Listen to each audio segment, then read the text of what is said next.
Hey everybody, Meteorologist Alex Williams with you in the Weather Impact Alert Center. It was a pretty nice day today, all in all, pretty hot. Although it wasn't as humid as it could be. As you know, in the summertime, of course, the Carolinas can unleash the humidity and it can be quite unbearable at times. It definitely is a mild one, though, out there still. As far as temperatures are in the mid to upper 80s across the area. So we did get officially to 91 degrees at the airport, PTI, today. And so that'll be our high. And it was definitely a mild one all across the Piedmont, not just here in the Triad, but also further to the east to the Triangle in the upper 80s to lower 90s as well. And then back towards the Charlotte area in the mid to upper 80s. And so, yeah, we've all been enjoying, I guess, a warmer day, less humid. That is not going to stick around. In fact, as we go into the day tomorrow, we're talking a very different 24 hours coming up. We have a weather impact alert day for our Monday. This is going to run from 2 o'clock in the afternoon all the way through 10 o'clock in the evening. As what Tim alerted us and as he first issued it, I'm not going to change the timing. It looks very much similar as it did when he kind of issued it. So damaging winds are going to be possible. That's the primary concern. It could cause trees to come down, power outages to happen, and so you've got to stay weather aware, got to watch the radar, got to at least keep an eye or ear to the weather on what's going on around you so that you can be prepared. Heavy rains, we're talking tropical downpours, lightning, those are going to be the things that you're going to have to watch out for. You want to turn on all your alerts on all your devices, such as your phones, your weather radios, make sure those are all ready to go. Have multiple ways to receive alerts. Should one of those thunderstorm warnings be issued for your area, you'd be able to go inside, seek shelter, and all of that good stuff, and keep yourself safe. And again, just tracking those storms on radar. WFMY News 2 weather app, great tool to have. You can also do it right here on Plus, and that looks like, I'll show it to you here real quick.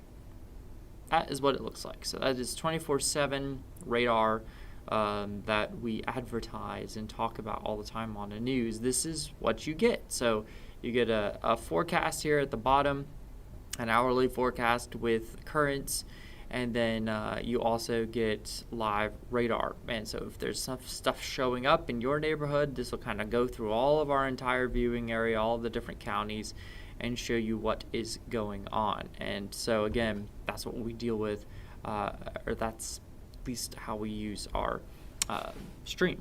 So yeah, weather impact alert into the day tomorrow, and again, it is currently warm. So what are we looking at? What's changing over the next 24 hours is going to kick us into a weather impact alert? Well, it's going to be this system to the north.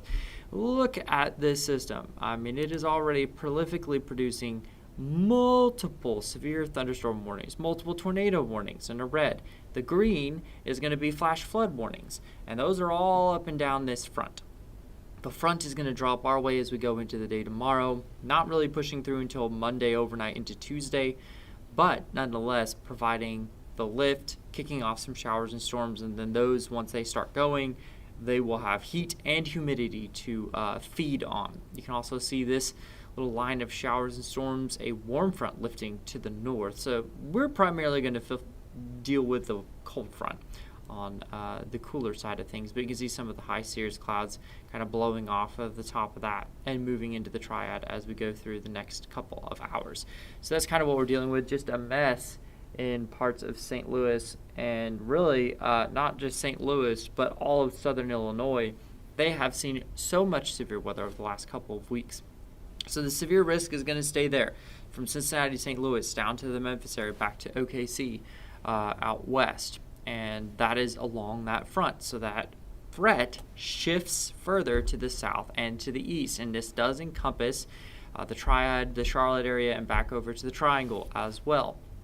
So basically, west of the I-95 corridor, and as you continue to go west from all of the rest of western North Carolina, central North Carolina, and back towards even into Tennessee. And so, yeah, you could see damaging winds as the primary concern there, as we're looking at a 15% chance of seeing up to 60-mile-an-hour winds within 25 miles of a point.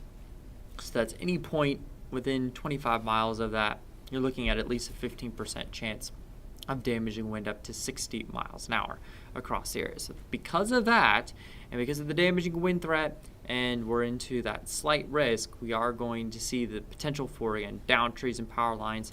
We've issued the weather impact alert. Plus, there's just going to be heavy rain as well, as we have a very moisture-rich atmosphere. So let's time this out for you. Futurecast, as we start to go into the afternoon tomorrow, it's going to be a show for the foothills first. So the foothills get some of the fun first, and then the rest of the triad will get as we go through the rest of the late afternoon into the evening. Again, once these storms get going, they'll put out those outflow boundaries, and they're going to kick off new showers, new thunderstorms, and all of those will have the potential to produce extremely heavy rain. And again, as they collapse and kind of fall apart, they'll be able to produce some of those very strong damaging winds, those microbursts, those downbursts that we talk about.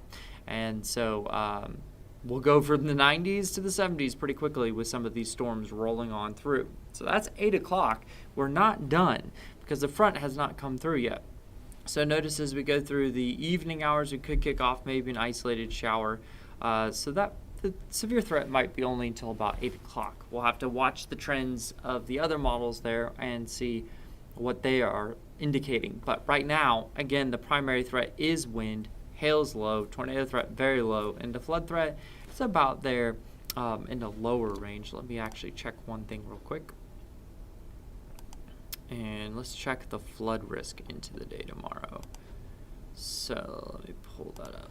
Let's see what we've got. Okay, so there at least is a level 1 out of 4 for flash flooding. So we're talking marginal risk for flash flooding, which also means isolated instances of flash flooding. Look at the 2, though. It goes back into Tennessee, into eastern Kentucky, southwest Virginia. They've seen a lot of rain recently, and so that could cause some scattered instances of flash flooding back further across the Kentucky-Tennessee area, Tennessee Valley.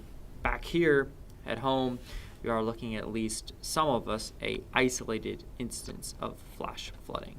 So those are going to be the primary threats. The other thing is, even though the wind's not very strong right now, we will see the wind start to pick up as we go through the day tomorrow as well. So tomorrow afternoon, you can see those gusts about 20 to maybe as much as 25 miles an hour. And then with those thunderstorms coming through, you can kind of see the pink there. That would be because of a thunderstorm producing some of those stronger winds, potentially up to, again, 60 miles an hour, 40, 50 mile an hour winds. Maybe some of those special weather statements. And then what I want you to notice here is into our Tuesday morning. Notice the wind shift. So we've got these westerly winds here to the south and to the east, and now we're starting to see this northwesterly wind kind of take over, northerly wind take over. That's the front actually coming through as we go into Tuesday morning. Now that with the presence of that could actually kick off a few showers. So tonight's low will be nice and soupy and mild. As we go into the day tomorrow, we will see a very hot day. We'll see temperatures right around the lower 90s as we go through the afternoon. And then as we head into Tuesday, behind the front, we're actually going to see some cooler air kind of sweep in here and take over some lower to middle 80s. Now, a lot of the other models have upper 80s. Our in-house model here and some of the other guidance that we looked at, it's got the lower 80s. I've got us at around 85 right now as we go into our Tuesday. And then by Wednesday, we start to build in the heat. Wednesday, Thursday, Friday, Saturday. Wednesday, I think, will be dry. Thursday into Friday, we're going to watch scattered showers and storms come back. The current dew point is in the low 60s. Yeah, so we're starting to get that moisture to come up already, and it's going to continue to rise as we go through the overnight into the morning hours, which is typically our most moist point of the day. That's where the dew point is the highest. And then as we go through the afternoon, there's no mixing out of those dew points. It's going to stay soupy in the upper 60s to lower 70s, and that is plenty of fuel for shower and thunderstorm activity. Again, we'll see a dip into our Wednesday, come back into our Thursday, Friday, Saturday as we see another front push our way. So as far as rain chances go, again, we're looking at higher rain chances into the day tomorrow with the strong severe risk. By Tuesday, just a few showers. I think that's primarily going to be into the morning and then into Friday. So let me show you that shower risk into our Tuesday. Let me change a couple of settings on this, or at least double check the settings on it and make sure. Okay, so this does go the whole thing.